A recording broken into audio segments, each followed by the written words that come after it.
ఖమ్మం జిల్లా కూసుమంచిలో మంత్రి పొంగులేటి శ్రీనివాస్ రెడ్డి పలు అభివృద్ధి పనులకు శంకుస్థాపన చేశారు. రాష్ట్రం ఆర్థికంగా ఇబ్బందుల్లో ఉన్న అభివృద్ధి సంక్షేమాన్ని ముందుకు తీసుకువెళ్తున్నామని మంత్రి అన్నారు.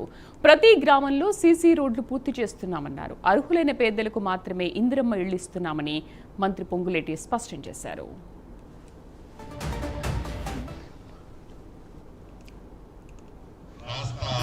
పరిస్థితి బాగలేకపోయినా ఇచ్చిన ప్రతి మాటని నెరవేర్చాలని తపనతో గౌరవ ముఖ్యమంత్రి రేవంత్ రెడ్డి గారి నాయకత్వంలోని మన ప్రభుత్వం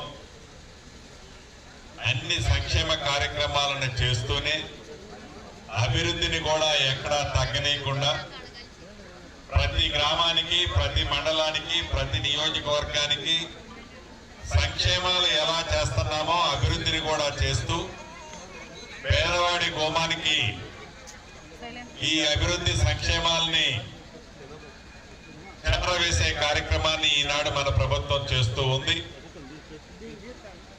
ఎన్నికల ముందు ఇచ్చిన హామీల్లో కొన్నింటిని పూర్తి చేశాం, ఇంకా కొన్ని చేయాల్సిన అవసరం ఉంది.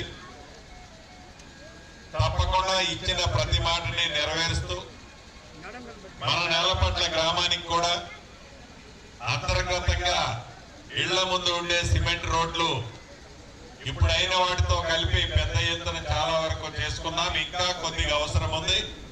వర్షాకాలం వచ్చే లోపే వాటిని కూడా ఈ సీజన్ లో పూర్తి చేసే కార్యక్రమాన్ని చేపట్టుకుంటున్నాం. గ్రామంలో హైటెన్షన్ లైన్లు ఉంటే ఇళ్ల మీద వాటిని కూడా తీసేసే కార్యక్రమాన్ని చేపట్టుకున్నాం. ఇంటర్నల్ గా ఒక గ్రామానికి వీలైనన్ని రింగ్ రోడ్లు పూర్తి చేసుకున్నాం.